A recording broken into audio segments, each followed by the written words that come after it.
안녕하세요. 이거 말해야 하나 말아야 하나 엄청나게 고민한 끝에 사연을 보낸 42살 여자입니다. 아직도 저한테 있었던 일을 떠올리기만 해도 심장이 엄청 뛰고 식은땀이 나기 시작하는데요.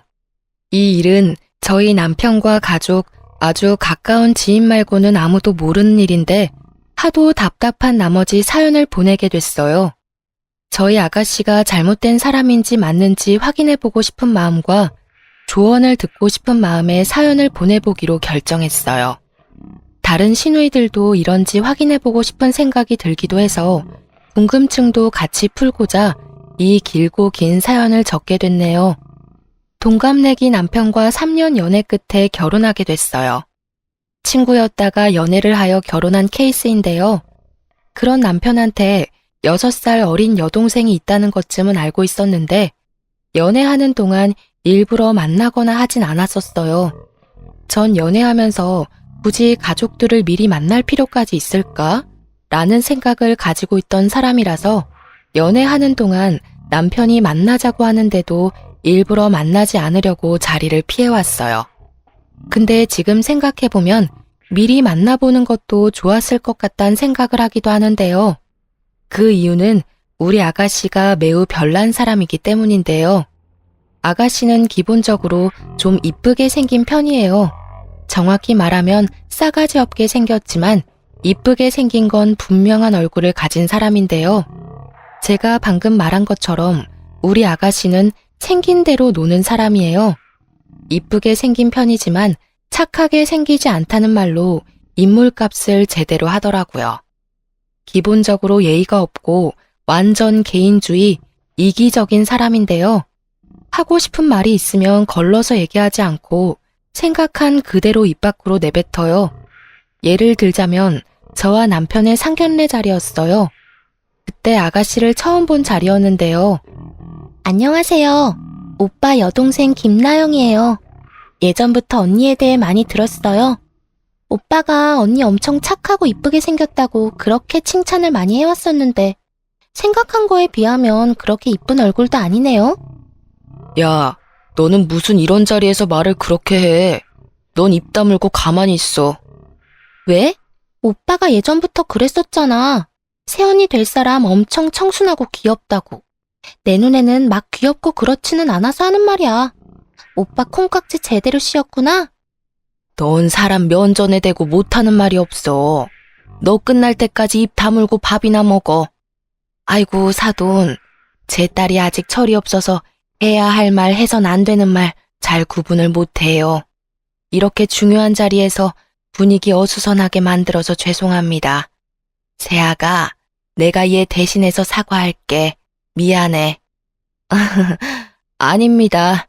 괜찮아요. 솔직하고 좋네요. 이렇게 기본적인 예의조차 없는 사람이에요. 이건 애교 수준으로 이제껏 엄청 많은 사건 사고가 있었는데요. 우선 아가씨에 대해서 몇 가지 말해보자면 방금 말한 그대로 싸가지를 밥 말아먹은 성격이고 게다가 한 번도 일해본 적이 없는 백수예요. 대학교 졸업한 뒤로 파트타임 아르바이트 몇 개 해본 적은 있는데 그것도 딱 한 달씩만 하고 금방 그만두더라고요. 돈 벌기 너무 싫고 다른 사람 비위 맞춰가면서 일하기 너무 힘들고 싫다고 하더라고요. 사실 저희 시부모님은 재력이 있으신 편으로 건물과 땅이 많으세요. 그래서 아가씨가 시부모님의 재력을 믿고 일을 안 하려고 하는 게 정말 심하더라고요. 시부모님께 한 달에 한 번씩 현금만 100만 원씩 용돈으로 받는 편이고 게다가 신용카드는 별도로 사용하고 있어요. 남편과 시어머님께 들어보니 한 달에 신용카드 값만 1,000만 원까지도 나온 적이 있다고 하네요. 평균적으로 3,400만 원은 사용한답니다. 시부모님께선 이 정도 돈은 크게 느껴지지 않을 정도로 재력이 상당하지만 의외로 돈이 많다는 걸 티를 내지 않는 분들이세요. 그래서 시부모님이 돈이 많은 재력가라는 걸 모르고 있으신 지인분들이 더 많다고 하는데요. 검소하게 사려고 하시는 시부모님과 다르게 아가씨는 명품이란 명품을 모조리 사서 그걸 인스타그램에 자랑하거나 친구들한테 뽐내는 걸 그렇게 좋아하더라고요. 그거 믿고 아가씨한테 접근한 친구들과 남자들이 엄청 많았다고 하네요.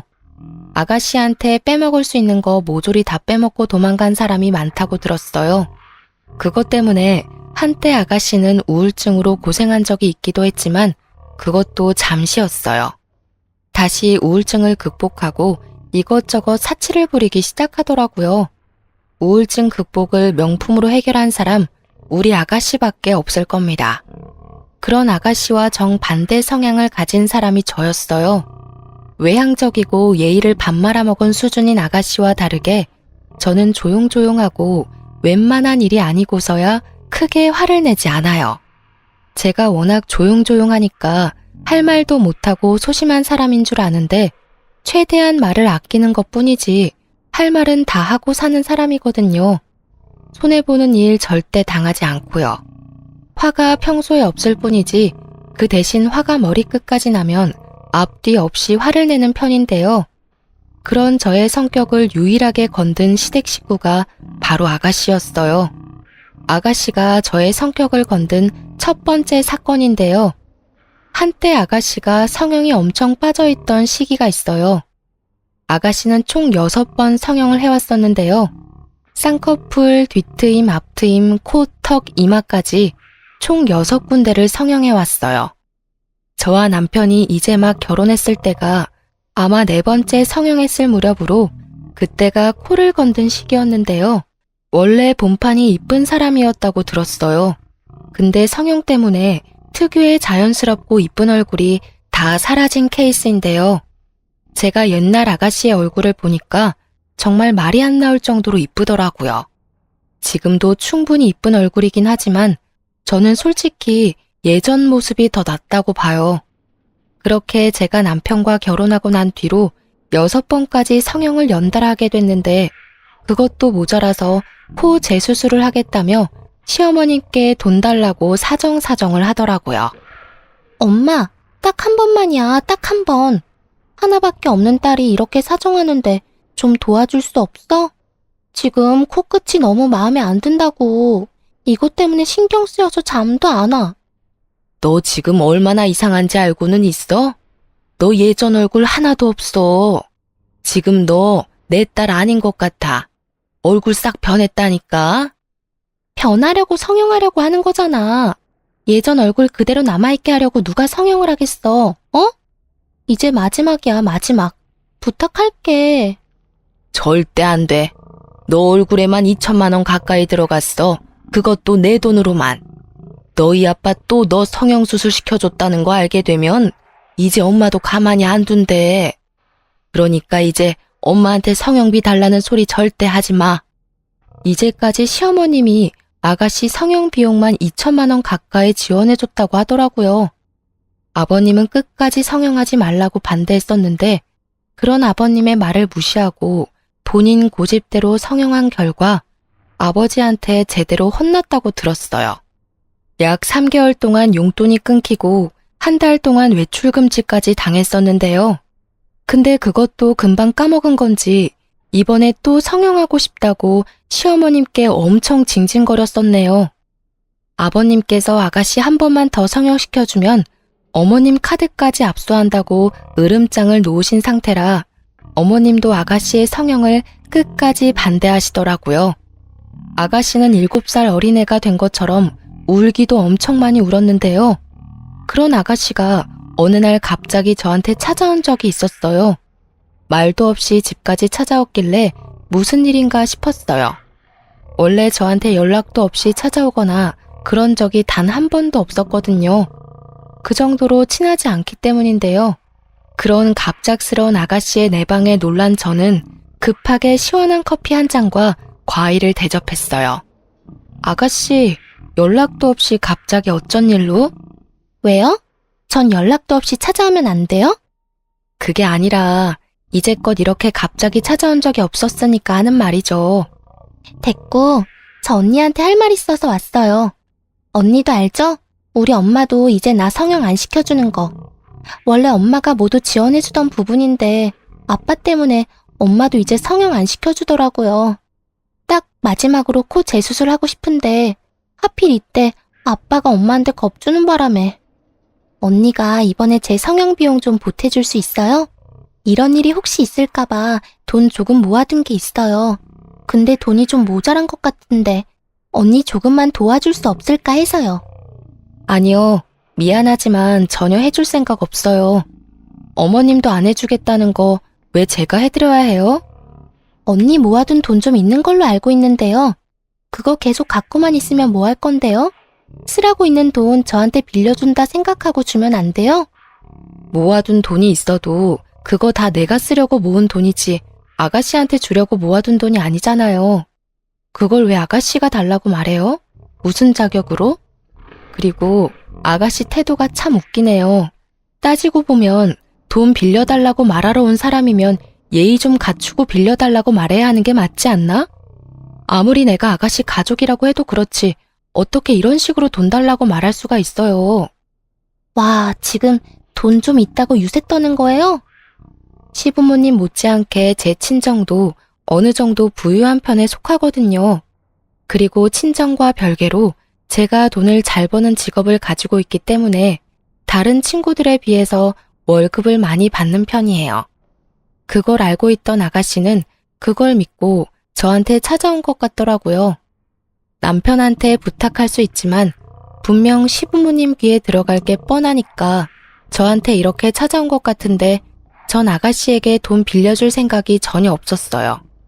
평소에 저한테 살갑고 잘해주기만 했더라면 저는 충분히 아가씨한테 잘했었겠죠. 근데 아가씨는 저한테 잘해준 게 전혀 없고 오히려 예의 없게 대해온 적이 많기 때문에 그런 아가씨에게 단돈 10원이라도 주고 싶은 마음이 없었어요. 유세라니요? 제 돈을 그냥 아가씨한테 안 준다는 말을 했을 뿐이에요. 어머님, 아버님이 하지 말라는 건 다 이유가 있어서 하지 말라고 하신 건데 끝까지 해야겠어요? 돈 안 줄 거면 그런 말도 하지 마세요. 참, 돈 안 주실 거면 카드라도 주세요. 할부로 해서 매달 갚을게요. 전 절대 안 빌려줄 거니까 그만하세요. 더 이상 아가씨랑 입씨름하고 싶지 않아요. 좀 빌려줘요. 언니 돈 많잖아요. 일도 꾸준히 하는 사람이 그깟 돈 몇 푼이 뭐라고 왜 안 빌려주는 거예요?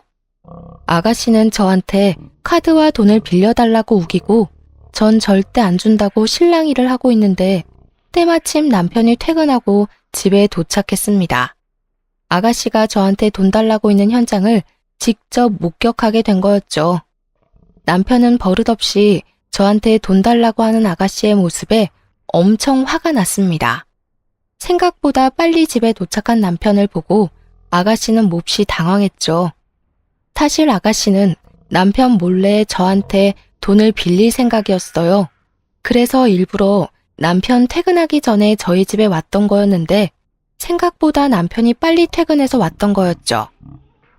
오빠, 언제 왔어? 생각보다 빨리 퇴근했네? 너 이 시간에 여기서 뭐해? 돈이라니? 너 지금 나 몰래 돈 빌리려고 온 거야? 엄마가 끝까지 안 주니까 오빠한테 이렇게 들킨 김에 솔직하게 말할게. 오빠, 나 돈 좀 빌려줘. 언니도 끝까지 돈 안 빌려주네? 오빠도 돈 조금은 있을 거잖아. 딱 한 번만, 응? 너 언제까지 이렇게 생각 없이 살 거야? 돈 필요해도 그렇지 새언니한테까지 찾아와서 돈 빌릴 생각을 해? 너 정말 철이 없어도 너무 없다. 너 당장 나가. 너 돈 때문에 이런 식으로 찾아오는 거 하나도 안 반가워. 당장 가. 돈 빌려줄 때까지 절대 안 가. 내가 평소에 오빠나 언니한테 돈 빌려달라고 부탁 잘 안 하잖아. 하나밖에 없는 동생이 돈 좀 빌려달라고 사정사정을 하는데 한 번쯤 빌려줄 수 있는 거 아니야? 돈 안 주면 집에 안 가겠다는 아가씨의 진상짓에 결국 시어머님을 불렀습니다. 아가씨는 거의 애처럼 울고 있던 중 시어머님은 식은땀을 흘리면서 저희 집에 급히 도착하셨어요. 야, 너 여기서 뭐 하는 거니? 미친 거 아니야? 아이고, 우리 며느리가 이 시간까지 쉬지도 못하고 내가 대신 사과할게. 너 당장 나와. 집에 가서 얘기해. 어머님, 아버님, 잠시 물 한 잔이라도. 아니야, 너 내일 출근해야 하는데 빨리 자야지. 나 이 계집애랑 얘기 좀 해야겠다. 시어머니께서는 아가씨의 머리채를 잡고 집으로 돌아갔습니다. 집에서 아가씨를 기다리고 있던 아버님은 역대급으로 화를 엄청 내셨다고 들었어요. 뺨까지 맞았다고 하네요. 그리고 당분간 아가씨가 쓰고 있던 신용카드 정지를 시킨다고 하셨습니다. 그렇게 돈 쓰는 걸 좋아하던 아가씨는 거의 3달 정도 신용카드를 쓰지 못하고 용돈도 받지 못하여 집에만 있었다고 하네요. 성형을 더 이상 하지 않고 일자리를 알아보기로 한 조건으로 다시 신용카드를 사용할 수 있었어요. 용돈도 받을 수 있게 됐고요. 그렇게 한동안 조용하게 지내고 있었는데 아가씨가 결혼에 대해 슬슬 말하기 시작했어요. 사실 아가씨는 일을 하고자 하는 마음은 오래전에 이미 접은 상태였지만 결혼을 빨리 하고 싶어 했어요. 그것도 돈 많은 남자한테 시집 가는 게 목표였어요. 예전에 아가씨가 이제껏 얼굴만 보고 남자를 만났었는데 다들 아가씨 돈만 탐내던 나쁜 남자들이라 이제 본인이 돈 많은 남자를 만나보고 싶다고 하더라고요. 한동안 연애를 하지 않고 혼자 놀고 먹고 사는 것 같더니 주변 친구들이 슬슬 결혼하기 시작하니까 본인도 결혼을 해야 할 것만 같다면서 주변 친구들한테 선자리를 마련해달라고 부탁을 하는 눈치였어요. 몇 번 선자리에 나갔었지만 워낙 아가씨가 푼수이며 직업조차 없으니까 남자들이 하나같이 애프터 신청을 하지 않았다고 해요. 나이가 1살이라도 어렸을 땐 그래도 젊고 이쁜 걸로 매력 어필할 수 있었다고는 하지만 20대 때와는 다르다는 것을 몸소 느끼고 있는 것 같았어요. 취집이 꿈이라고 하던 신우이는 결혼을 포기해야 하나 싶었는데 마지막으로 나갔던 주선자리에 괜찮은 남자를 만났다고 하더라고요. 선을 보고 나서 밖에서 시어머님과 아가씨 저 이렇게 셋이서 만나 저녁을 같이 먹으러 갔었는데요. 그때 신우이가 선본 남자에 대해서 자세하게 말해주더라고요. 저보다 1살 많은 사람인데 회사 하나 운영 중이라고 하네. 키도 180cm는 훌쩍 넘어 보이고 회사가 엄청 잘 되는 것 같아 보여. 차가 좋고 게다가 시계까지. 차 한 대 가격인 걸 차고 나왔더라고. 아가씨, 그 남자 착한 것 같아요? 너무 돈만 따라가는 게 아닌가 싶어서요. 착한 게 뭐가 중요하겠어요. 일단 돈 잘 벌고 게다가 잘생긴 게 중요하지. 사실 주변 친구들 다 하나같이 능력 하나도 없는 남자들이랑 사귀더니만 그 남자들이 어느 순간 성공해서 큰돈 만지고 있더라고. 그래서 내 친구들은 그거 하나 믿고 지금 엄청 떵떵거리고 살아요. 개구리 올챙이 쪽 생각 못한다더니 옛날에 남자친구 못났던 건 생각 못하고 성공하니까 그때 바로 결혼하더라고요. 오히려 내가 남자친구 안 사귀고 혼자 지내니까 날 좀 우습게 생각하는 것 같기도. 야, 그 친구들 욕할 거 하나도 없어. 지금 남편들이 아무리 못났어도 사람 함부로 안 버리고 끝까지 옆에서 자리 지키고 있었던 거잖아. 당연히 성공하면 결혼하는 게 당연한 거고. 너는 그런 애들이랑 다르게 남자 얼굴만 보고 사귀느라 이제껏 엄마랑 아빠가 힘들게 번 돈 다 남자한테 뜯기기나 하고. 너나 잘해 너나. 오늘 선본 남자가 아무리 사업가라고 해도 너무 믿지 마. 사람 한 번 보고 너무 믿는 거 아니야. 어머님 말씀이 맞았어요. 사실 아가씨는 남자 보는 눈이 하나도 없거든요. 선본 남자가 잘생기고 돈 많은 청년 사업가라고는 하지만 딱 한 번만 보고는 전부는 알 수 없는 거잖아요. 너무 믿지 말고 몇 번 더 만나보고 이 사람 괜찮다 싶을 때 연애하든 결혼하든 알아서 하라고 했더니 그런 어머님과 저의 말을 무시하고 벌써부터 결혼할 생각을 하더라고요. 남자 쪽에서도 아가씨가 마음에 들었는지 연애하자는 말을 하지 않고 결혼하자는 말을 은근슬쩍 했다고 했다네요. 그 말을 듣자 어머님은 좀 걱정이 됐지만 그래도 이렇게 보잘것없는 딸과 결혼해주겠다는 남자가 있을 때 어서 시집 보내야 되겠다는 생각을 하셨어요. 근데 아가씨가 결혼에 대한 생각이 강해질 때쯤 슬슬 돈에 대해 걱정을 하기 시작했어요. 아무래도 이제껏 일을 한 적이 없으니 당연히 모아둔 돈이 없잖아요. 그래서 어떻게 결혼 준비를 해야 하나 고민하는 것 같았어요.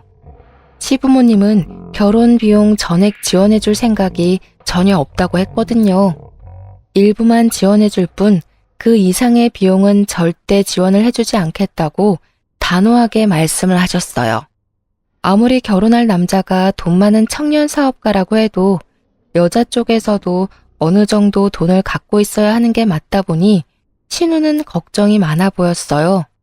그런 아가씨가 금요일 저녁에 우리 부부에게 같이 밥을 먹자고 했는데요. 퇴근하고 같이 만나자고 하더라고요. 저와 남편은 회사가 가까워서 같이 만나 약속한 가게로 갔어요. 그렇게 같이 저녁을 먹으면서 아가씨가 만나자고 한 이유를 듣게 됐는데요.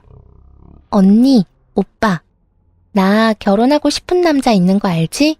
그 남자 절대 놓치고 싶지 않은데 내가 돈이 하나도 없잖아. 아빠랑 엄마가 7천만 원까지만 줄 생각이라고 그 이상은 절대 안 주겠다네. 딱 1억 채워서 시집 가고 싶은데 오빠랑 언니 돈 있으면 3천만 원만 줄 수 있어? 3천만 원이 땅 파면 나오는 돈인 줄 알아? 내가 그걸 왜 너한테 줘야 하냐? 그러니까 돈 좀 모으면서 살지. 그래도 너가 내 동생이고 오빠로서 아예 안 줄 수 없으니까 딱 1,000만 원만 줄게. 그 이상은 안 돼. 맞아요. 3천만 원까진 못 줄 것 같아요, 아가씨. 우리가 1,000만 원만 도와줄 테니까 아버님, 어머님이 주신 돈이랑 잘해서 결혼 준비 잘해봐요. 그럼 8천만 원밖에 없는 건데 그걸로 어떻게 결혼 준비를 하라는 거예요? 남자 쪽에서 이것저것 많이 해줄 것 같은데 요즘 집값이 얼마나 비싼 줄은 알고 있어요? 그걸 왜 저희한테 따져요? 그럼 이래서 돈 모아두지 그러셨어요. 이제까지 놀기만 해놓고 왜 우리한테 돈 안 주냐고 징징거리면 어쩌자는 건데요. 우리는 뭐 돈을 편하게 버는 줄 알아요? 오빠랑 언니 결혼할 때 엄마 아빠한테 지원 받은 거 많았을 거잖아요. 우리 양가 부모님한테 지원 전혀 안 받았어요. 우리 부부가 이제껏 벌어놓은 돈으로 시작했고 지금 살고 있는 신축 34평 아파트도 열심히 돈 모은 덕분에 들어갈 수 있었고요. 우리가 다니고 있는 대기업 회사, 집 이런 거 운이 좋아서 이룬 게 단 하나도 없었어요. 우리가 서로 노력해서 이룬 결과라고요. 근데 아가씨는 모든 걸 다 편하게 얻고 싶은 거잖아요. 이 사람 말 틀린 거 하나도 없어.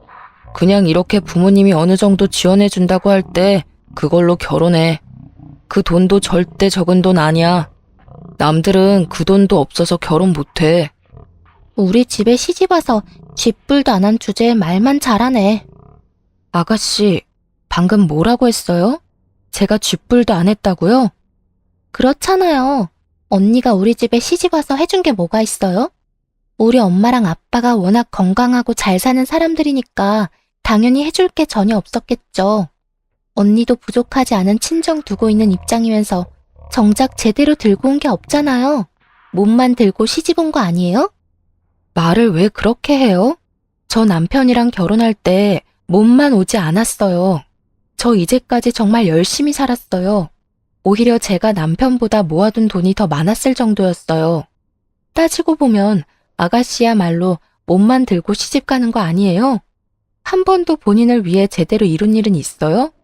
취직하고 싶어서 결혼하는 사람이 아가씨면서 왜 날 낮잡아보고 그러냐고요. 취집이요? 말이면 단 줄 알아요? 내가 100억이나 1000억 이렇게 큰 돈을 달라고 하는 것도 아니고 3천만 원 달라고 한 것뿐인데 치사하게 그거 하나 못 빌려줄 수 있냐고요. 우리한테 돈 맡겨놨어요?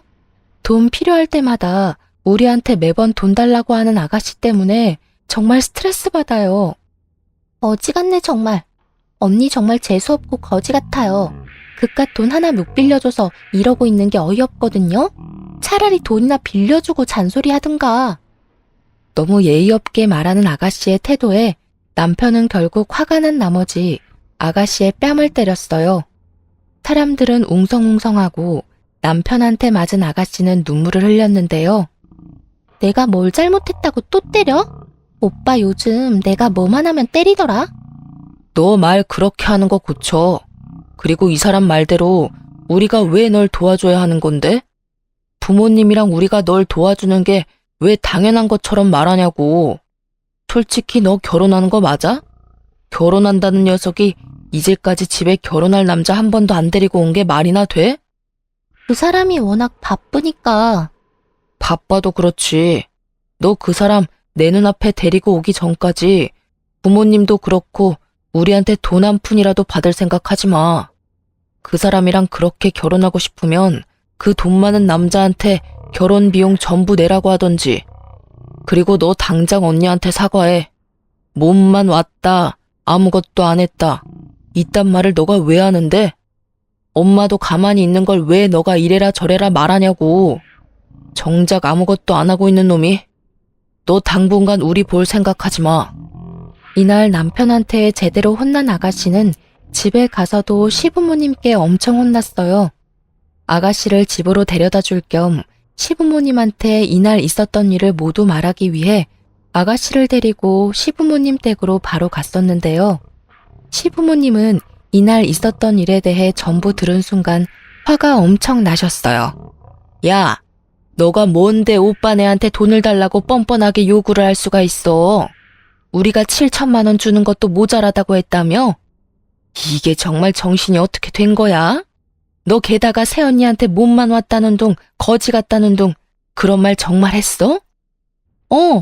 솔직히 이해가 안 가. 시동생한테 돈 주는 게 그렇게 아깝나? 엄마도 그래. 하나밖에 없는 딸이 시집 간다는데 고작 7천만 원밖에 안 줘? 너가 뭔데? 이제까지 엄마 아빠 돈만 축 내던 년이 7천만 원 받는 것도 감사하게 생각해야지. 지금 너가 더 거지 같아. 오빠는 장가 갈 때 우리 돈 하나도 안 가져갔어. 그리고 너가 몰라서 하는 말 같은데 너 새언니는 우리 집에 시집 올 때 나한테 명품 가방이며 용돈 쓰라고 2천만 원까지 줬던 사람이야. 절대 몸만 온 사람이 아니라고. 지금 이 나이에 부모님 도움 하나도 안 받고 사는 부부가 얼마나 많을 것 같아? 너 새언니 발톱 때만도 못한 인간이야. 그런 너가 새언니한테 그런 말 할 자격 전혀 없어. 엄마는 누구 편이야? 내가 죽는다고 해도 그런 말 할 거야? 결국 시어머님은 화를 참지 못하고 주방에 있던 가위로 아가씨의 머리카락을 듬성듬성 자르기 시작했어요. 결국 더벅머리로 쇼컷이 돼버렸는데요. 항상 긴 생머리만 고집하고 머리에만 한 달에 100만 원 가까이 투자하던 아가씨는 이날 하도 울어서 탈수 증세까지 왔었어요. 곧 결혼을 앞두고 있는 아가씨 입장에서 당연히 놀랄 일이죠. 그런 와중에도 결혼 준비를 하려고 하던 아가씨에게 안 좋은 소식이 들렸는데요. 아가씨가 상견례 자리를 갖기 전 결혼할 남자친구를 우리에게 소개시켜준다고 자리를 마련하려고 했어요. 그렇게 저녁을 같이 먹기로 날을 잡았는데요. 같이 저녁 먹기로 한 당일 갑자기 아가씨한테 울면서 전화가 왔습니다. 놀란 우리는 서둘러 아가씨한테 갔는데요. 시댁에 도착하니 시아버님은 말없이 담배만 피우시고 시어머님은 침대에 누워서 시름시름 앓고 있었습니다. 거실 바닥에서 아가씨는 엉엉 울고 있었고요. 알고 보니 결혼 약속을 한 남자친구가 사기꾼이라고 하더군요. 청년 사업가라는 것은 전부 거짓말이었고 아가씨처럼 순진한 사람들만 꼬셔서 돈을 받아내던 사람이더라고요. 알고 보니 전에도 몇 명의 여자들과 결혼 약속을 잡아놓고 수천만 원씩 돈을 받아낸 뒤 잠수를 탔던 사람이었습니다. 다행히 아가씨는 부모님께 받기로 한 7천만 원 모두 사기당하진 않았지만 약 2천만 원 가까이 뺏겼다고 들었어요. 그래도 2천만 원이란 돈이 절대 적은 돈이 아니잖아요. 시부모님은 끝까지 속만 썩이는 아가씨 때문에 많이 지친 상태였어요. 아가씨는 결혼 사건 이후 한동안 쥐 죽은 듯이 지내는 듯 했어요. 시부모님도 화병까지 찾아올 정도로 많이 스트레스를 받아 했지만 좀 진정된 느낌이 들었어요. 이 시기에 전 임신하게 됐어요. 저희 부부가 아이를 너무 좋아하는데 결혼한 지 꽤 됐는데도 아이가 잘 생기지 않아서 그게 참 걱정이었는데요. 한동안 이런저런 일이 많았었기에 우리 부부도 그렇고 시부모님도 많이 지치고 우울했었는데 제가 임신을 한 덕분에 집안 분위기가 180도 확 달라졌어요. 시부모님은 제가 임신했다는 소식을 듣자마자 정말 행복해 하셨어요. 시어머님은 눈물까지 흘리면서 절 꼭 안아주시기까지 했는데요. 아이 하나로 이렇게 가족 전부 다 행복해하는 모습을 보니 제가 다 기분이 좋았어요. 근데 정작 아가씨는 엄청 좋아하지 않았어요. 오히려 제가 임신한 게 반갑지 않은 눈치였는데요. 제가 임신한 순간부터 시어머님께서 산모와 아이에게 좋은 음식부터 영양제까지 한가득 챙겨주셨는데요. 아무래도 첫 손자이기도 하고 제가 워낙 아이 갖기 힘든 몸을 가진 상태에서 아이가 생긴 거라 산모부터 건강해야 아이가 건강한 거라고 엄청 잘 챙겨주셨어요. 근데 시누이는 온 가족이 저한테만 관심이 집중되는 게 싫었었나 봐요. 질투가 심해지더라고요. 우리 며느리 갈비찜 좋아하지? 이거 내가 직접 재료 하나하나 다 사서 만든 거니까 안심하고 먹어도 좋아. 이럴 때 엄마가 많이 먹어야지 뱃속에 있는 아기도 무럭무럭 자라는 법이야. 잘 먹겠습니다. 제가 임신하는 바람에 어머님이 고생 많이 하고 계시네요. 죄송해요. 제가 빨리 아기 낳고 집안일 자주 도와드릴게요. 너가 건강한 아이 낳아주는 것만으로도 그게 나한테 효도야, 효도. 너랑 아이만 건강하면 그걸로 됐어. 고작 임신한 걸로 엄청 유세 떠네. 임신한 게 우리 집안의 자랑이야. 너는 제발 그 입 다물고 조용히 있어. 가족들 있는 앞에서 사소한 일조차 질투할 정도였는데요. 내가 먹고 있는 음식이 있으면 그걸 모두 뺏어가서 본인이 먹던가 시부모님께서 주신 용돈을 몰래 훔쳐간 적이 있을 정도였어요. 아가씨의 질투가 점점 심해지던 와중에 제가 유산까지 할 뻔한 적이 있었는데요. 저와 시부모님 아가씨 이렇게 주말에 만나 동네 공원 산책을 한 적이 있었어요. 임신할 때 가벼운 산책 정도 해주는 게 좋다고 들어서 주말마다 시어머니께서 집에서 쉬고 있는 절 데리고 여기저기 자주 드라이브 시켜주거나 동네 산책 정도 같이 해주시는 편인데요. 이번엔 아가씨도 같이 가겠다고 해서 따라왔더라고요. 날도 좋아서 천천히 산책하고 있었는데 아가씨와 어머니께서 목이 마르다고 하더라고요. 시어머니께서 공원 계단에 잠깐 앉아있으면 카페에서 음료 몇 개 사온다고 하시더라고요. 그래서 아가씨와 전 계단에 앉아서 어머님을 기다리기도 했는데요. 아가씨, 여기 뷰 엄청 좋지 않아요?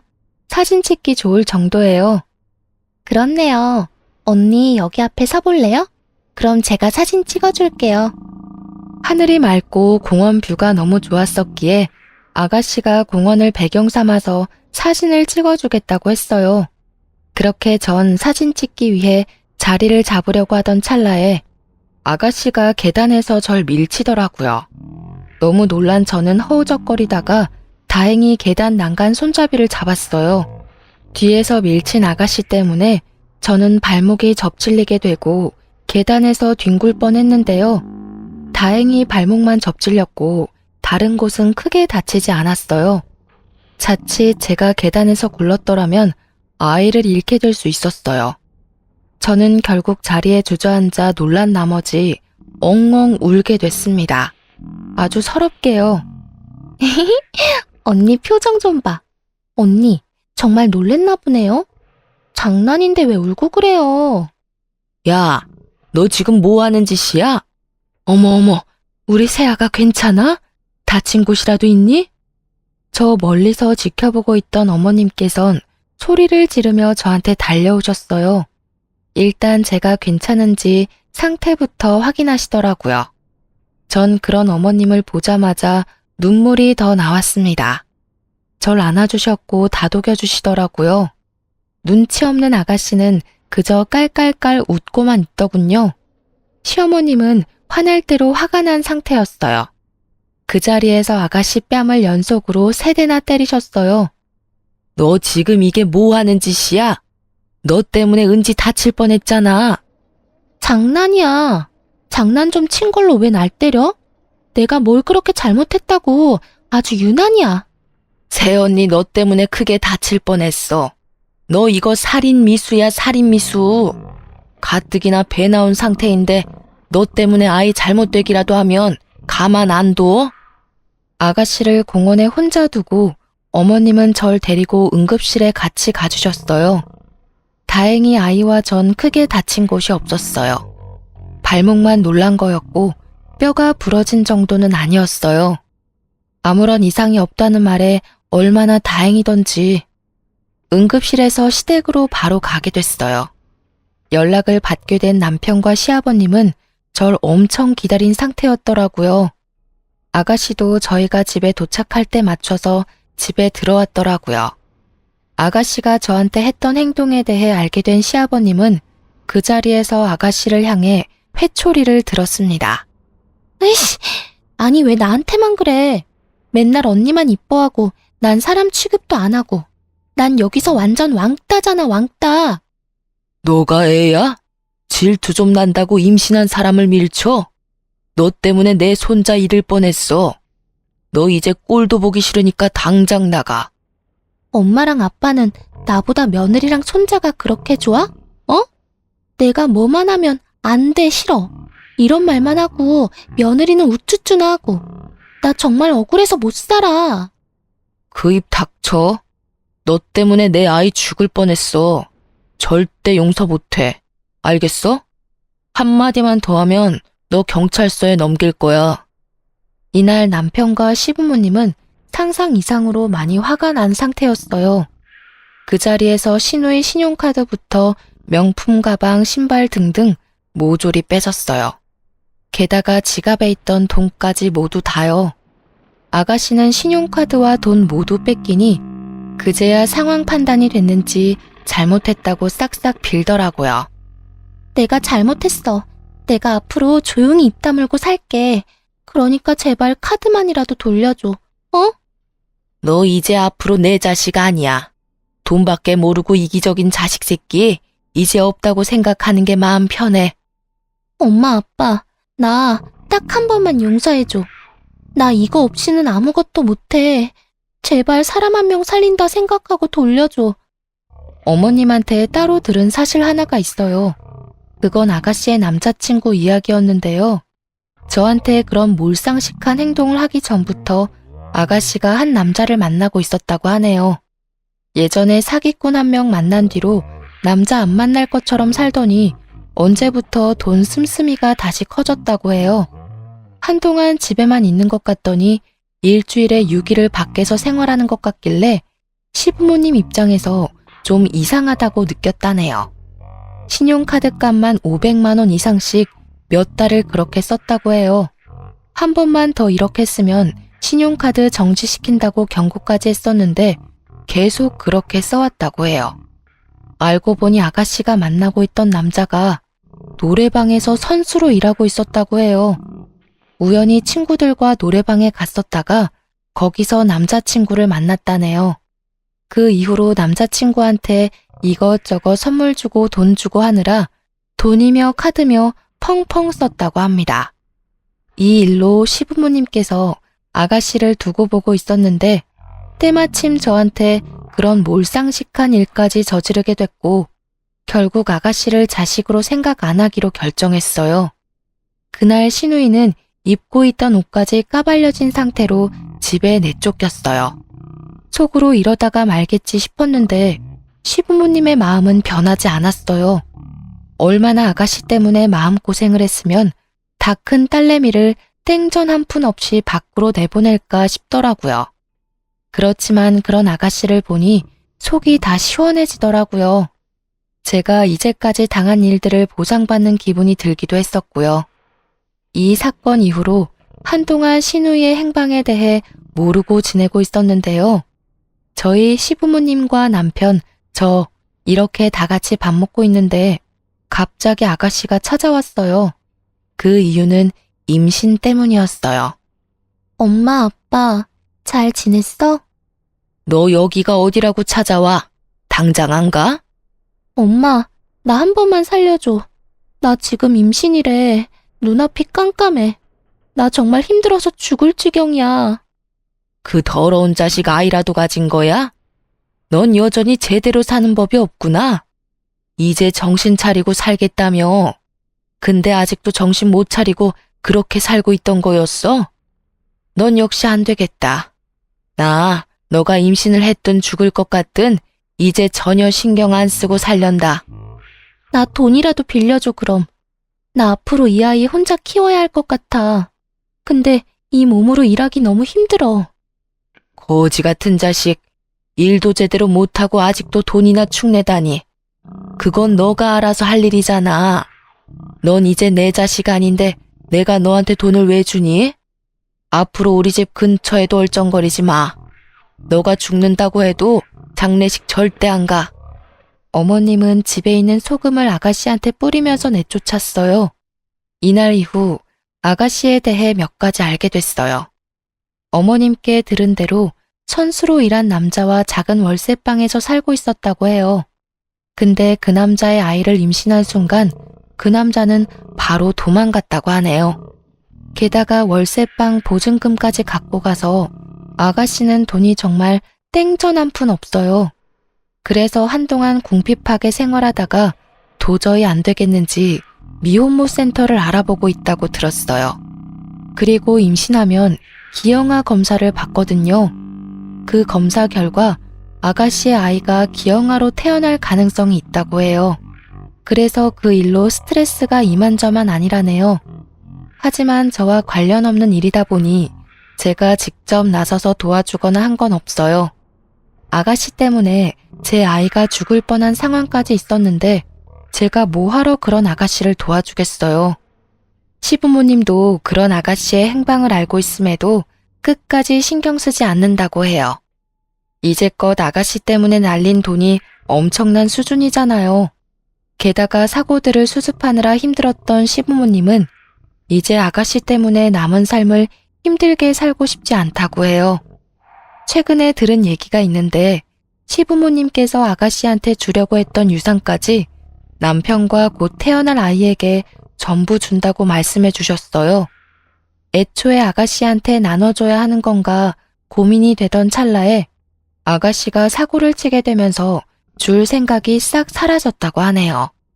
처음에 괜찮다고 거절은 했었지만 오히려 시부모님이 괜찮다고 앞으로 이 험한 세상 살아가야 할 우리 손자를 위해서라도 받아야 한다고 시부모님께서 말씀해 주시더라고요. 가끔 아가씨한테 전화가 오고 있는데 전 절대 받지 않고 있어요.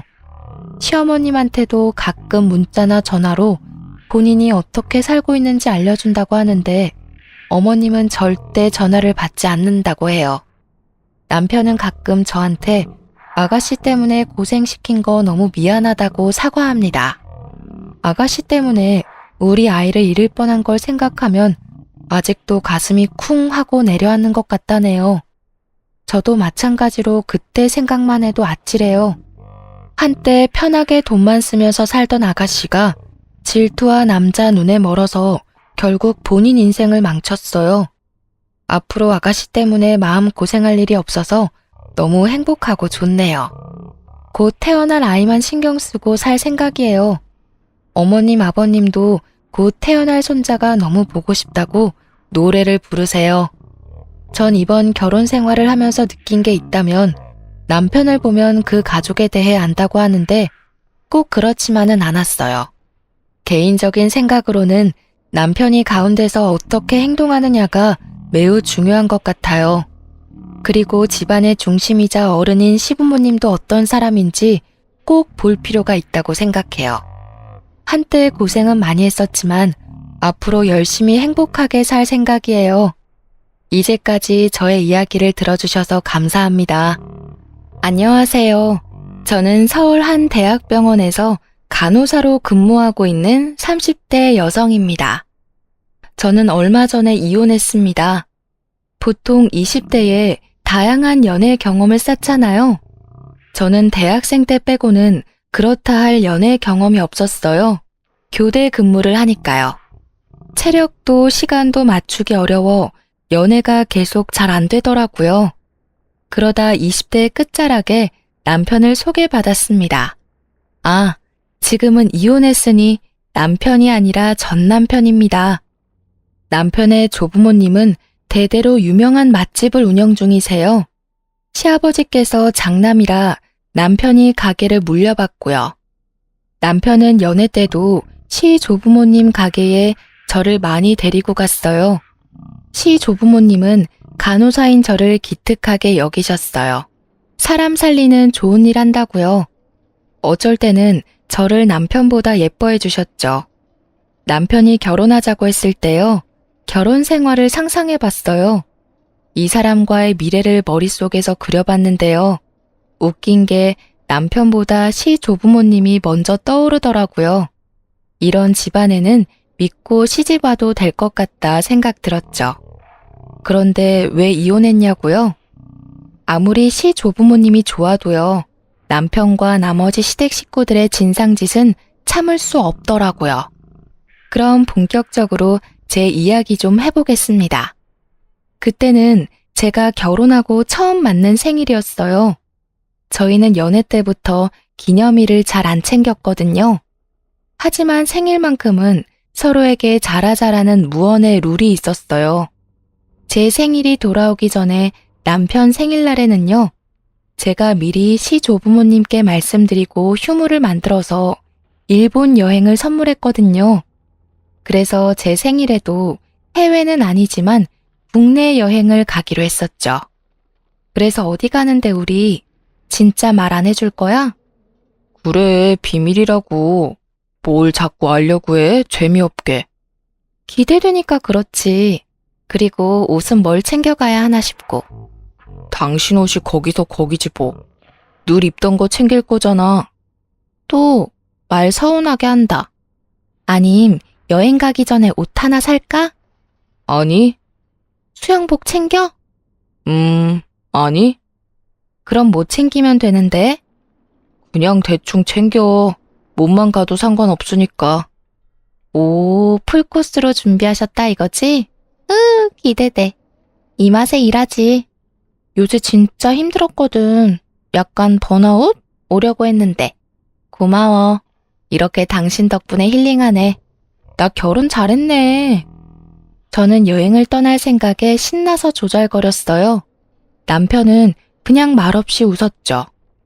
남편은 별명이 물개일 정도로 수영을 좋아했거든요. 여름 여행인데 수영복을 챙기지 말라 했을 때 이상한 걸 눈치챘어야 했어요. 생일 당일에도 여행을 안 간다는 사실을 전 꿈에도 몰랐습니다. 출근할 때는 그렇게 일어나기 싫은데 말이야.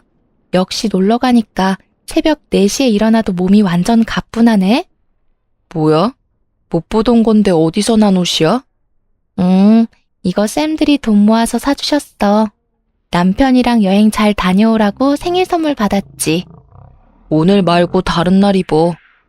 왜? 나는 오늘 입고 싶은데. 나풀거리는 흰색 원피스를 입고 있자 남편이 빤히 쳐다봤어요.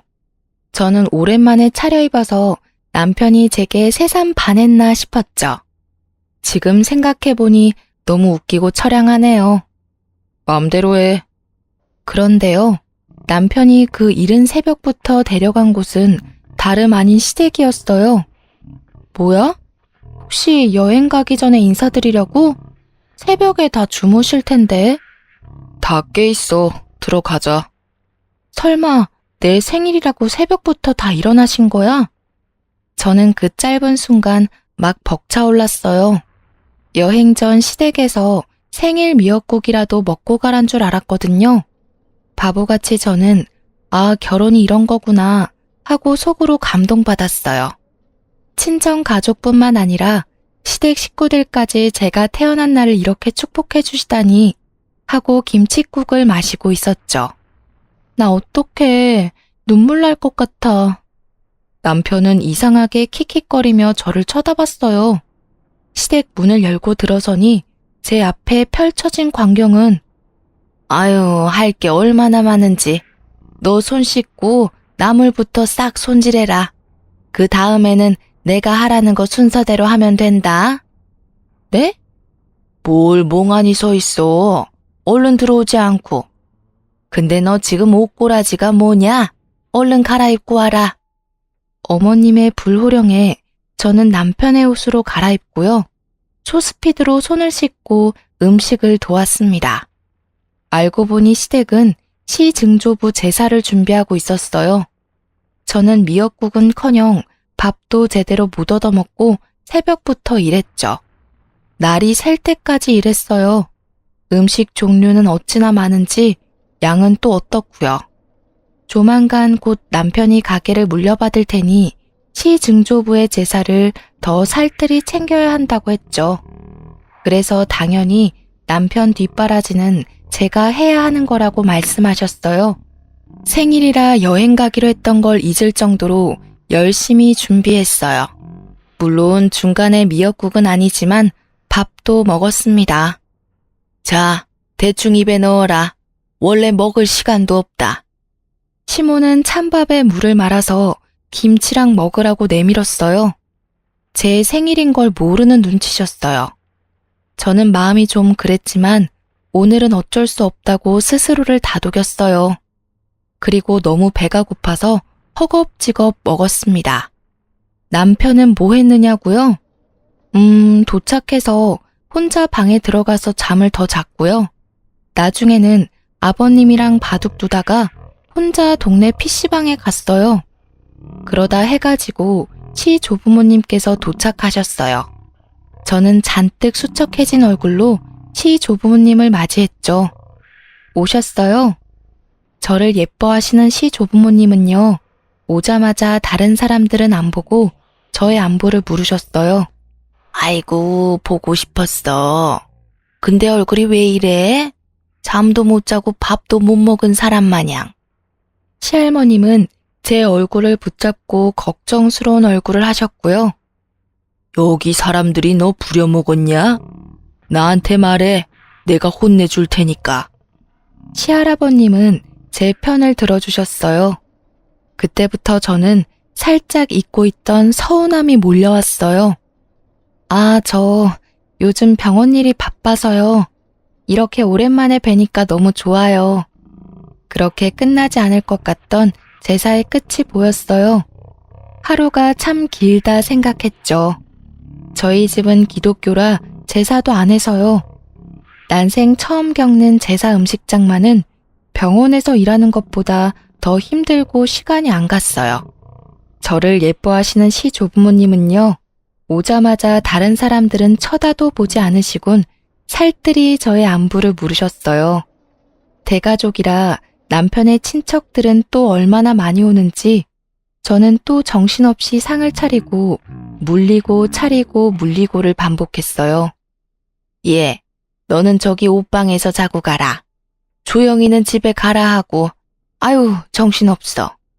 시모는 바쁜 와중에 제게 시댁 옷방에서 자고 가라 했어요. 조분이 남편은 저희 집에 가서 자라고 했고요. 저는 뭐라 싫다고 할 새도 없이 또 일을 했죠. 그러다 잠잠해질 즈음 아가씨가 도착했어요. 생신 축하합니다. 생신 축하합니다. 사랑하는. 그때 저는 오열을 했어요. 잊고 있었던 제 생일이 떠오르고 거실 시계를 보니 11시 50분이 훌쩍 넘었더라고요. 채언니? 노래를 부르던 아가씨는 놀라서 노래를 멈추고요. 시어머니는 당황함과 짜증이 섞인 얼굴로 제게 말했어요. 예, 너 웃긴다. 왜 우니? 일 조금 시켰다고 힘들어서 우는 거야? 제가 대답도 못하고 정신없이 우는데요. 남편은 저를 툭툭 치며 그저 당황한 얼굴이었어요. 야. 그 순간에도 챙겨주는 건 시조부모님 뿐이었죠. 시할아버님이 제 등을 토닥거리며 말씀하셨어요. 어이구, 우리 아가. 왜 너가 더 감동받아서 울어? 네? 할아버님 생신이세요? 저는 울다가 어리둥절한 표정으로 시할머님을 쳐다봤어요. 응? 그것 때문에 운 거 아니야? 어머, 그럼 왜 온 거야? 너희 시모가 너 괴롭혔니? 내가 혼내줄까? 아가, 너무 고생했지? 돌아가신 시부모의 시조부모의 시증조부의 내가 미안하다. 두 분이 저를 계속 달래시자 남편이 당황한 얼굴로 말했어요. 야, 이거 네 케이크 아니야. 내일 할아버지 생신이야. 태연이, 이거 우리 할아버지 케이크. 신우는 제 몰골에 웃음이 터졌고요. 예, 너는 정말 나이가 몇 개인데 우리가 네 생일을 챙겨줘야 해. 가만 보니 너 정말 애가 영악하구나. 아휴, 생일에 불렀다고 어른들 앞에서 눈물바람인 거야? 시모는 제 등짝을 세게 찰싹 때리고는 말했어요. 시댁으로 모인 모든 사람들 앞에서요. 애미야, 그게 무슨 소리냐? 정말 한치의 거짓말 없이요. 시 조부모님께서는 두 분이 꼭 드라마 대본처럼요. 동시에 시모에게 물었어요. 아니, 그게 어머님, 아버님. 아니, 생일인 애를 새벽부터 불러서 이 고생을 시켰단 말이야. 누가 이런 못된 계획을 세운 거야? 애미 너냐? 애비야, 너는 집안의 가장이 뭐 했냐 도대체? 시할머님은 시모를 잡고 시할아버님은 시부를 잡았어요. 저는 아니라고 눈물을 뚝 그치고 시 조부모님을 말렸습니다. 보다 못했는지 남편도 나섰죠. 진짜 당신 때문에 이게 뭐야? 할아버지 할머니, 저희 엄마 아빠는 잘못 없으세요. 이 사람 생일이라 여행 가기로 했었는데요. 그래도 장손인 제가 그러면 안 되잖아요. 큰 며느리가 그러면 안 되는 거고요. 그래서 제가 데려왔습니다. 철이 없는 저 사람 조금만 이해해 주세요. 제가 단단히. 그러자 시할아버님은 고민도 없이요. 제사상에 있는 술을 집어드시더니 남편 얼굴에 뿌렸어요. 못난 놈, 지 부인을 지켜주지 못할 망정, 에이그 못난 놈. 시할머님은 시부와 시모를 노려봤고요. 어이그, 남사스럽다. 애비랑 애미 자식 교육을 똑바로 한 거 맞냐? 자기 색시를 챙기기는커녕 이 많은 시댁 식구들 앞에서 창피를 줘. 무릎 꿇고 잘못했다고 당장 사과해라. 할아버지, 아무리 그래도 장손이 어떻게 여기서 무릎을 꿇어요. 너 가게 안 물려받고 싶지?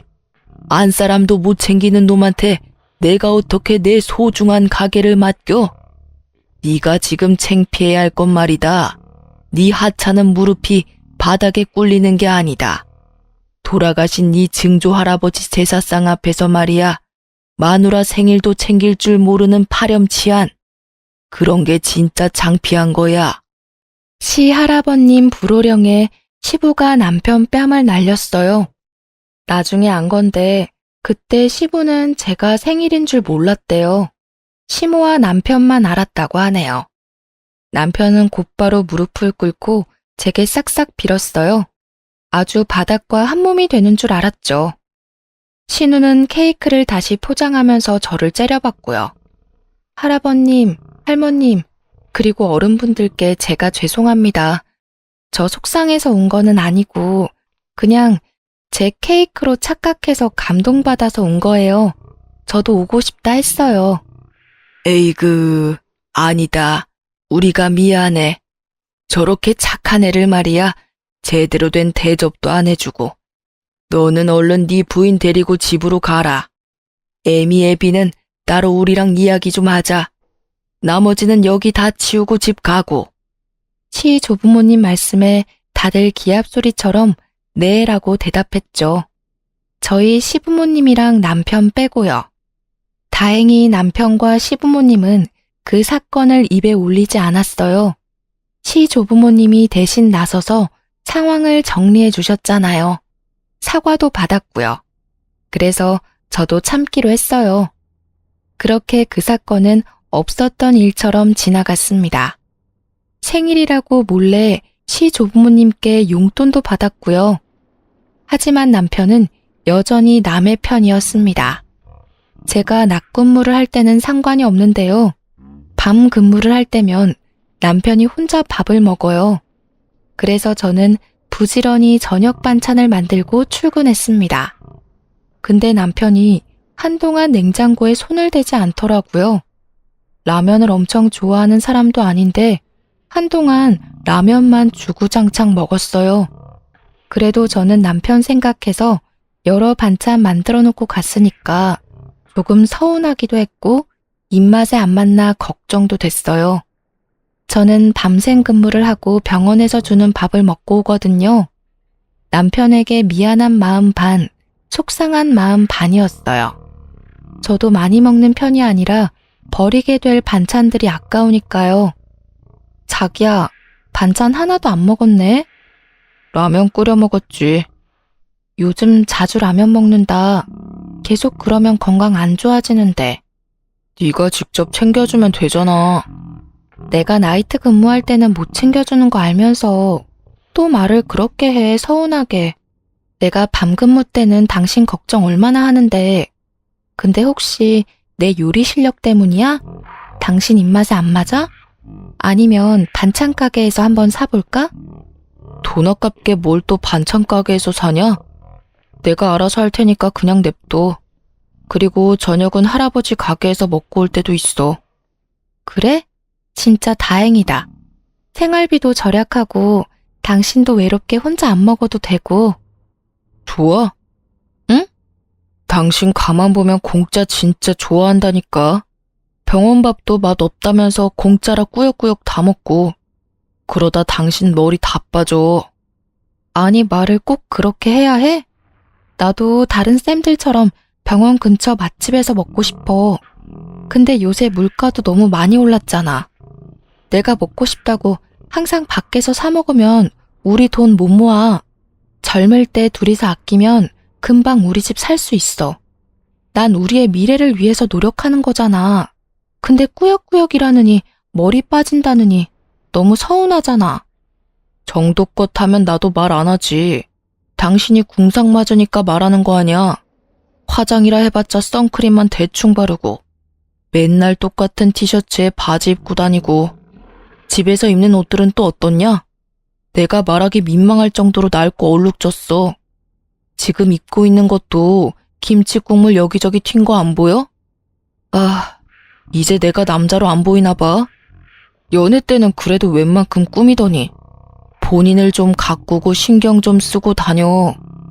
아니, 저번에 내가 원피스 입었을 때는 별 반응도 안 했으면서. 저는 얼굴이 화끈거렸어요. 사실 대학병원에서 일하는 제 연봉이 나쁜 편도 아니고요. 남편이 시할아버지 식당에서 받는 돈보다 당연히 많아요. 결혼 전에는 저도 비싼 화장품 쓰고 옷도 계절마다 새 옷 사는 게 재미였죠. 근데 이제는 결혼도 했고 아무래도 유니폼이 있는 직업이다 보니 출퇴근용 옷 말고는 옷을 잘 안 샀어요. 결혼한 순간부터 제 머릿속에는 지금 절약하면 금방 집 살 거야 라는 생각이 박혀버려서 쇼핑은 낭비라고 생각했거든요. 근데 남편이 그런 식으로 이야기하니 많이 서운했습니다. 또 한편으로는 내가 너무 남편에게 편하게 보였나 싶었죠. 저는 남편의 차가운 반응에 옷을 사야겠다 마음먹었네요. 평생을 함께할 사람이잖아요. 결혼한 지 얼마나 됐다고 벌써 사랑이 식은 것 같아 속상했어요. 그런데 그냥 저는 제가 번 돈 제가 못 쓰는 바보 천치였어요. 남편과 저는 생활비를 반반 각출해서 가족 카드로 쓰고 있었어요. 저희 둘 다 일과 집을 반복해서 돈 쓸 곳이 크게 없거든요. 저는 생활비가 당연히 잘 모이고 있는 줄 알았어요. 제가 한동안 바빠서 카드 내역을 확인을 못했거든요. 알림 켜놓고 일일이 확인하는 스타일도 아니고요. 이상하네. 왜? 왜 자꾸 결제가 안 되는 거지? 아니, 우리 생활비 카드로 쇼핑몰 결제하는데 계속 안 되잖아. 이상하다. 돈 넉넉하게 들어있잖아. 나 옷 고른 거 다 해봤자 7만 얼마밖에 안 하거든. 야, 너는 왜 네 옷을 생활비 카드로 쓰냐? 네 개인 용돈으로 사야지. 남편은 눈을 부라리며 제게 짜증을 냈어요. 아니, 나는 당신이 내가 똑같은 옷만 입고 다닌다고 하니까 여름옷 몇 개 사려고 했지. 그리고 이 카드로 사면 몇 % 더 할인해 준다잖아. 내가 알아서 확인해 볼게. 그냥 네 카드로 사. 별걸 다 신경 쓰이게 하네. 뭐야? 왜 잔고가 이것뿐이야? 당신이 썼어? 뭐가? 아씨, 그래. 내가 좀 썼다. 우리 각자 개인 용돈은 어쩌고. 모자라니까 썼지. 아니, 당신이 돈 쓸 데가 어딨다고. 혹시 누구 돈 빌려줬어? 그런 거 아니야. 남편은 입을 꾹 다물었어요. 그러면 뭔데? 아니다. 내가 직접 확인할게. 이게 다 뭐야? 땡땡 소고기집, 땡땡 일식, 땡땡 대게, 땡땡 레스토랑? 여기 호텔 안에 있는 레스토랑이잖아. 너 설마 바람 피우니? 저는 다리에 힘이 풀려서 그 자리에 주저앉아 버렸습니다. 야, 바람이라니. 뭔 말 같지도 않은 소리야. 부쩍 퉁명스러워지고 며칠 전 꿈이라 했던 말도 전부 바람나서 그렇다고 생각했죠. 근데 다행히 바람은 아니었어요. 새언니, 제가 음식 사진 다 보낼게요. 오빠 저랑 밥 먹은 거예요. 저 독립했거든요. 언니 바빠서 몰랐죠? 자취 시작한 지 얼마 안 됐거든요. 너 혼자 밥 먹으려다가 오빠도 언니 없어서 혼자 먹는다 해서 같이 먹은 거예요. 에이, 바람이라뇨. 언니, 우리 오빠 절대 그럴 사람 아니에요. 아가씨, 그런 거였어요? 오빠가 말을 안 해서 독립한지도 몰랐네요. 암튼 다음에 얼굴 한번 봐요. 으이그, 바람은 무슨. 교대 근무해서 막 잠설치고 하니까 이성적인 판단이 안 돼? 미안해. 아니, 최근 결제 내역 잠깐만 봐도 전부 데이트할 법한 비싼 식당들이잖아. 다 남자 혼자 갈 식당들도 아니고. 근데 내가 바람으로 오해한 건 정말 너무 미안한데 당신은 나한테 사과 안 해? 왜 자꾸 나만 나무라냐? 애초에 당신이 생활비 카드 이렇게 쓴 거 말도 안 했잖아. 게다가 나한테는 항상 라면 먹는다 거짓말했었고. 적반하장이네. 그래서 신랑 의심한 건 잘한 거니? 아니, 내가 열심히 일해서 동생이랑 밥 먹겠다는데 네가 그걸 왜 말려? 내가 동생이랑 밥 한 끼도 못해? 게다가 일일이 언제 다 말하냐고. 넌 교대 근무하느라 대화할 시간도 잘 없는데. 누가 동생이랑 밥 먹지 말래? 당신 용돈으로 사주면 되잖아, 능력껏. 그리고 밥 한 끼가 아니라 여러 끼잖아. 매번 외식하면 우리 돈은 언제 모으냐고. 나는 옷 몇만 원 그것도 돈 아까워서 쇼핑몰에서 사는 거, 그거 생활비 카드로 쓰지 말라며. 근데 당신은 왜 생활비 카드로 펑펑 쓰는데? 그리고 내가 이 말까지는 안 하려고 했는데 내 생일에는 시댁 제사 데려가 놓고 동생은 평소에도 맛집 잘만 데리고 다닌다고? 내 남편은 누구야? 너 맞아? 에이씨, 너도 그럼 펑펑 쓰던가. 너 그렇게 안 봤는데 뒤끝 장렬이다 진짜. 평생 생각날 일이지. 내 생일은 뒷전이고 시댁 제사 지내게 한 남편인데 여행 간다는 말이나 하지 말던가. 사과했잖아. 사과 받았는데 뭘 또 언급해? 당신이 적반하장이니까 지난 일까지 끄집어내게 되잖아. 아니, 우리 내년에 대출 받아서 집 살 계획 아니었어? 우리 둘이 바짝 모아도 빠듯해. 앞으로 이러지 않겠다는 약속해. 아니면 생활비 통장이고 뭐고 전부 내가 관리할게. 어우, 징글맞아. 치사하다, 치사해. 약속할 거야 말 거야. 아씨, 알겠다고. 남편이 제게 막대할수록 결혼을 괜히 했다는 생각이 점점 더 밀려 들어왔습니다. 여보, 아가씨한테 말했어? 뭘? 그때 한 달 동안 둘이 밥 먹고 카페 가고 한 거 말이야. 당신 용돈에서 채울 거라며. 아가씨한테 말했어? 돈 쓴 거 반은 돌려받는다며. 아, 진짜 치사하게. 너는 정말 왜 그래? 네가 그럴수록 나 좀 정 떨어져. 난 당신이 해결할 것처럼 굴었으니까 묻는 거잖아. 아니, 나도 마찬가지야. 정은 당신만 떨어지는 줄 알아? 난 이 결혼 점점 후회돼. 피차 일반이다. 일 가는 사람 아침부터 건드리지 마. 너만 이래? 나도 이래. 밤새도록 일한 사람한테 너 한 번이라도 수고했다는 말 해준 적 있니? 진짜 출근길 재수없게. 연애 때 제가 알던 남편의 모습은 다 사라지고 없었어요. 좀 무뚝뚝하기는 해도 막말을 하는 사람은 아니었거든요. 저는 오후에 출근해야 하는데 속상한 마음에 잠도 안 오더라고요. 그때 친정 오빠한테 전화가 왔습니다. 오빠, 웬일이야? 맨날 바쁘다더니 먼저 전화를 다 하고. 주진아, 있잖아. 오랜만에 전화해서 이런 부탁해서 미안한데. 친정 오빠는 사업을 하고 있어요. 오빠가 열심히 할수록 점점 규모가 커지더라고요. 갑자기 회사 몸집이 커지면서요. 생각지 못한 결제 대금 1억이 추가적으로 필요한 거였어요.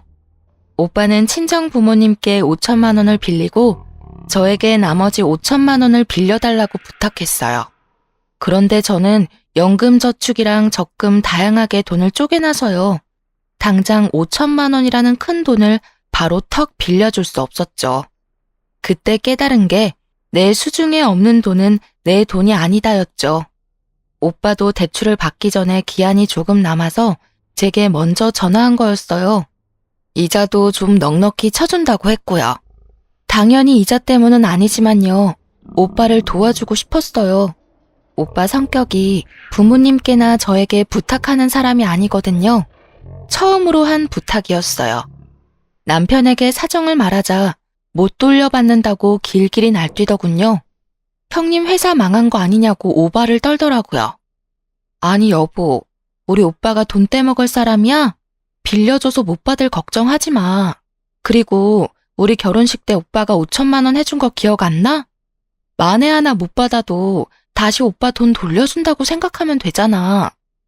야, 우리한테 들어왔으면 이미 우리 돈이잖아. 아니, 당신 가만 보면 진짜 웃긴다. 난 여동생이랑 밥도 한 끼 못 먹게 하면서 당신 오빠는 뭐 5천만 원? 웃기고 자빠졌네.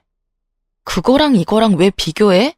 같이 쓰고 모으는 돈을 함부로 쓴 건 당신이잖아. 나는 지금 당신이랑 상의를 하는 거고. 상의가 아니라 통보 아니야?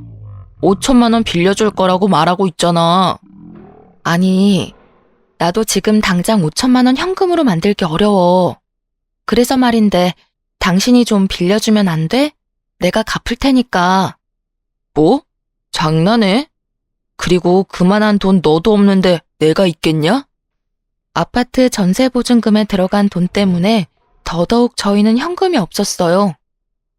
아니면 어머님한테. 야, 네 오빠한테 들어가는 돈은 친정에 빌려.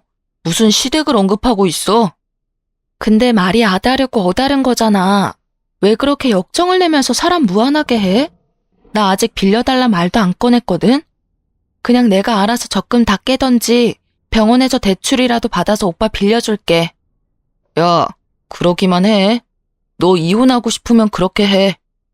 그 순간 저는 저희가 혼인신고했던 날이 떠올랐어요.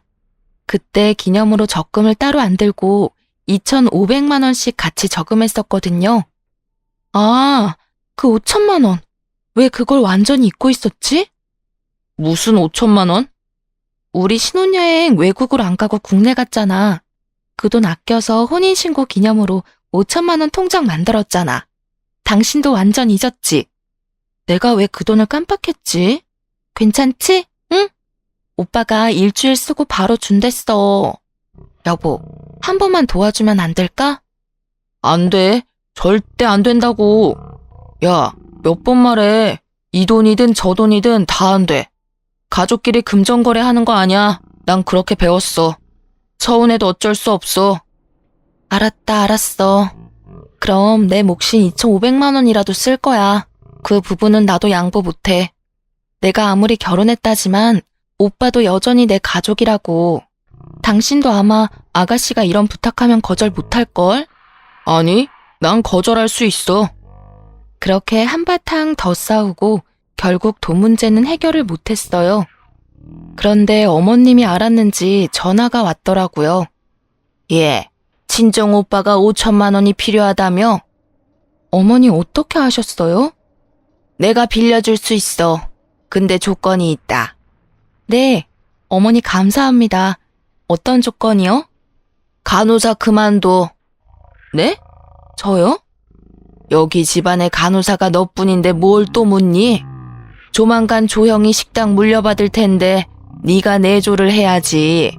설마 혼자 그 큰 식당 운영하게 만들 셈이었니? 5천만 원 빌려줄 테니 병원에 사직서 내고 와.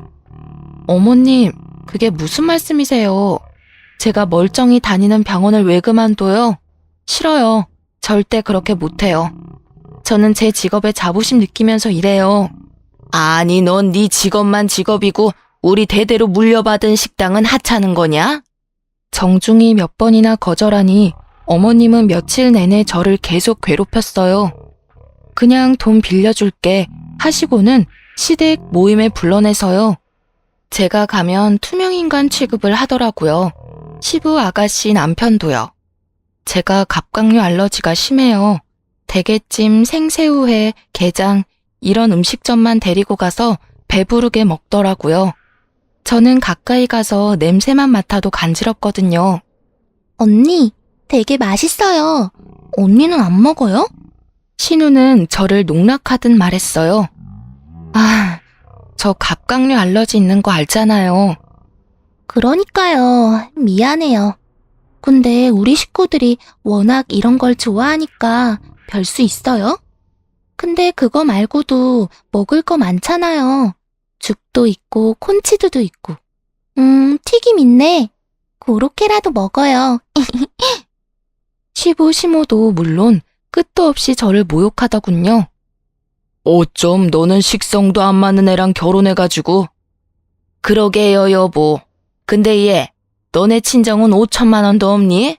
참, 네가 없는 집에서 고생이 많았겠다. 간호사도 겉만 번지르르 하지 서비스직이잖아. 그만두고 남편 도와라. 아버님, 제가 어머님께도 말씀드렸지만요. 절대 그렇게 못해요. 제가 제 청춘 다 바쳐서 얻은 직업이고요. 저는 오래오래 일하고 싶어요. 저 간호사 하면서도 남편 내조 열심히 할 수 있어요. 얘, 너 정말 웃겨. 너 돈 빌리려고 없는 말도 잘한다. 교대 근무라 방 근무할 때는 신랑 밥도 못 차려주면서. 그러니까 엄마. 그래서 내가 오빠랑 밥 몇 번 먹어줬잖아. 그거 가지고 오빠 엄청 잡았다면서요? 남편 그렇게 들들 볶고 밤에도 안 사람이 집에 없으면 말이다. 그게 바로 바람나기 딱 좋은 환경이다. 나중에 그러고 우리한테 울면서 딴소리 하지 말거라. 아버님, 무슨 그런 말씀을. 저는 시댁의 진상짓을 더 이상 견딜 수 없었어요. 그냥 통장에서 제 몫인 2,500만 원만 인출하려고 했어요. 남편 몰래요. 그런데 잔고가 0으로 뜨더라고요. 저는 믿을 수 없어 몇 번이나 확인했어요. 왜 잔고가 0이야? 나 몰래 확인했냐? 진짜 너 가지가지 한다. 가지가지 하는 건 너지. 우리 돈 이거 어쨌어? 알아서 뭐하게. 뭐하다니? 반은 내 돈이잖아. 부부끼리 네 돈 내 돈이 어딨어? 당장 내놔 내 2,500. 아, 없어. 왜 없어? 그 큰 돈이 어디 증발이라도 했니? 증발은 아니고 묶여있어. 뭐라고? 그게 왜 묶여있어? 어디에? 아, 소리 좀 지르지 말고 이야기 못해? 조연이 전세 보증금에 보탰어. 야, 방금 뭐라고? 못 들었냐? 전세 보증금에 묶여있는데 어떻게 주냐고.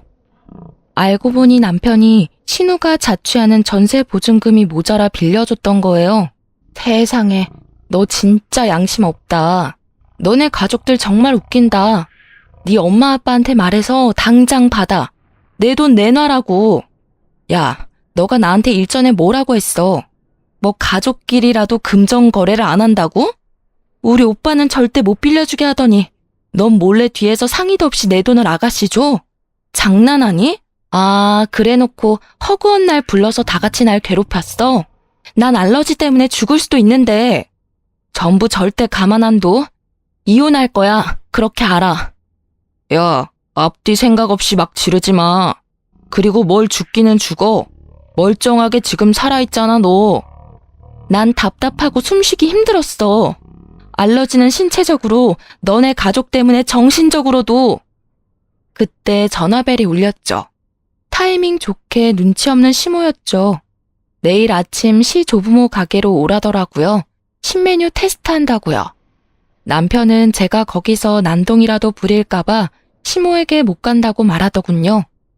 걔는 하여튼 매사에 도움이 안 돼. 시모는 또 제 흉을 보더라고요. 남편은 제게 말했죠. 일단 내일 다시 얘기해. 가게 올 생각 말고. 다음 날 저는 시 조부모님 가게에 갔습니다. 모든 시댁 식구들이 모여 있었어요. 영업 시작하기 전에 다 같이 신메뉴 테스트를 하고 있었거든요. 남편은 제가 오니까 눈이 엄청 커지더라고요. 저는 빈손으로 갈 수 없어 특별한 선물과 함께 갔어요. 복숭아 배달 왔습니다. 뭐야? 우리 이런 거 안 시켰는데요? 어머, 에취! 누가 시킨 거야 이거를? 아니 이게 몇 박스야? 시모랑 남편 아가씨는 복숭아 알러지가 있었거든요.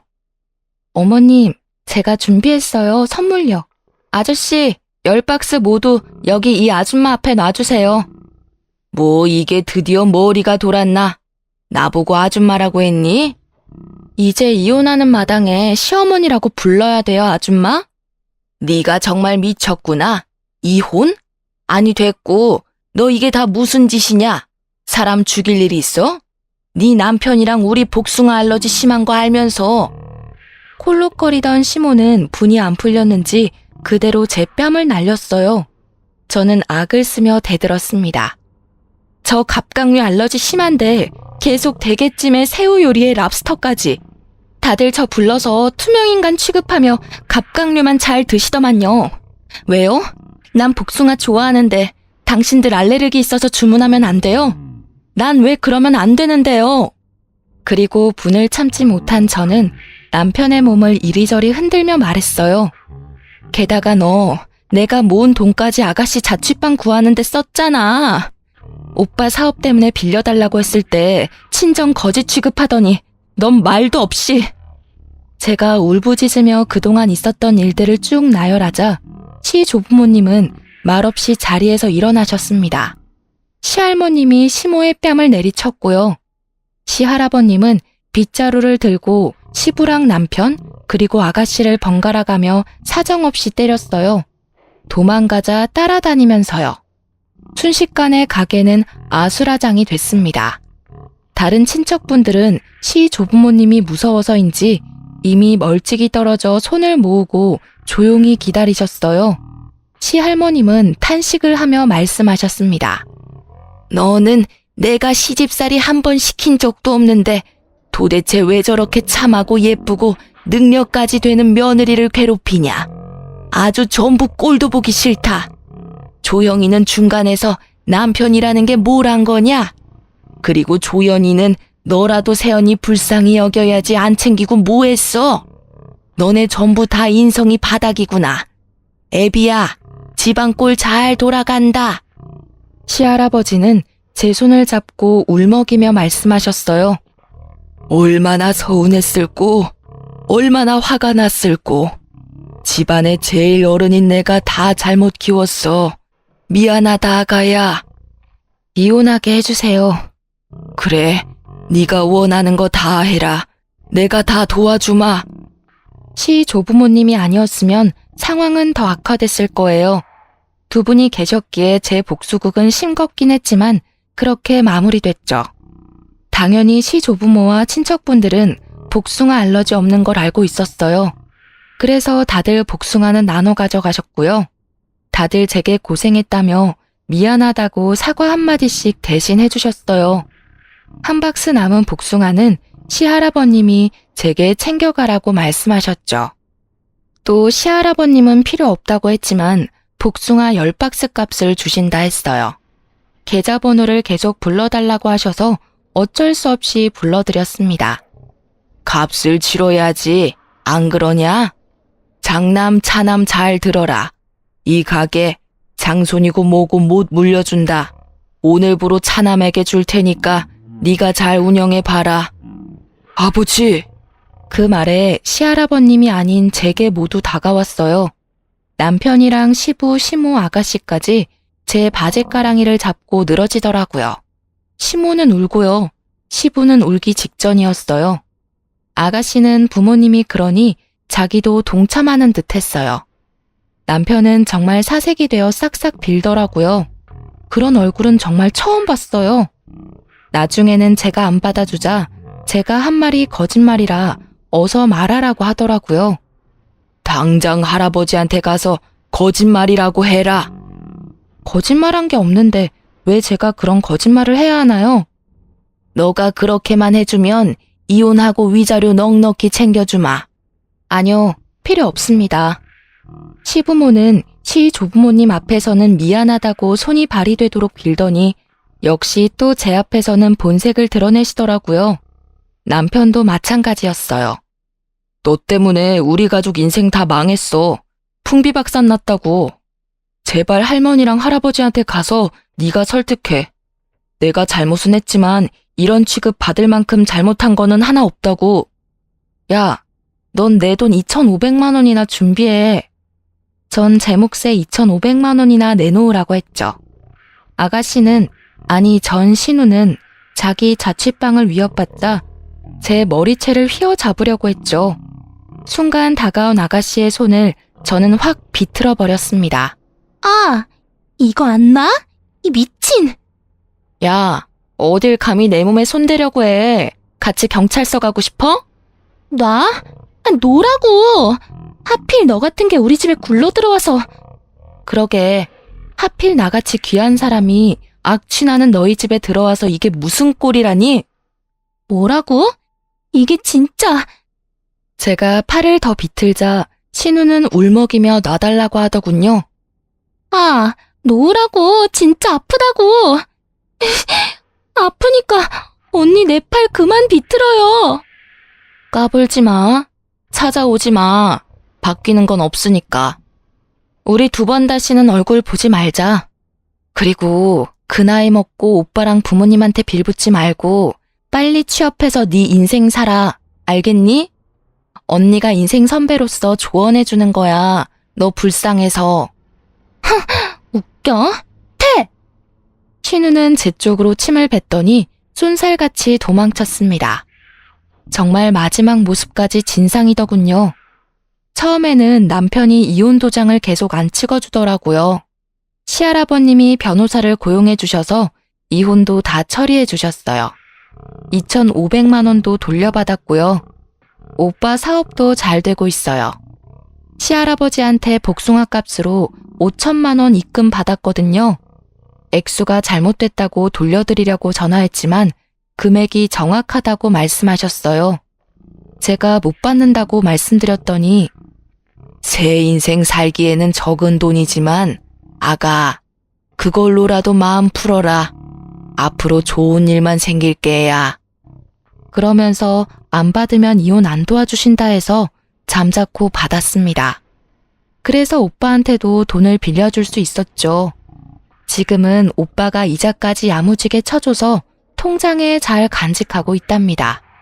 시 조부모님, 아니 이제는 그냥 남이지만 그 식당이 진짜 맛집이라 저는 가끔 가서 밥도 먹고 있어요. 심지어 제 덕분에 형 대신 자기가 물려받았다고 밥값도 안 받으십니다.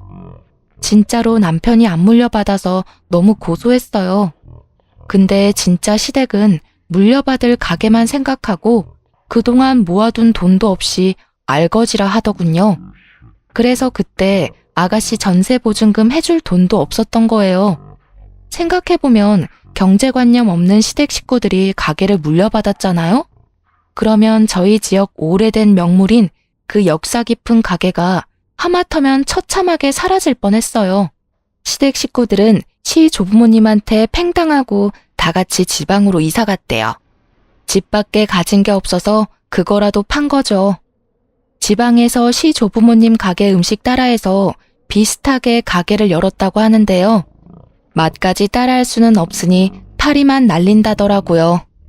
저는 조금이지만 연봉도 오르고 병원이랑 조금 더 가까운 신축 아파트 청약도 당첨됐어요.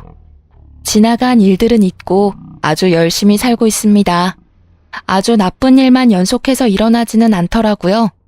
나쁜 일 다 겪고 견뎌내니 좋은 일만 가득하네요. 여러분도 좋은 일 가득하시길 바랍니다. 긴 사연 들어주셔서 정말 감사합니다.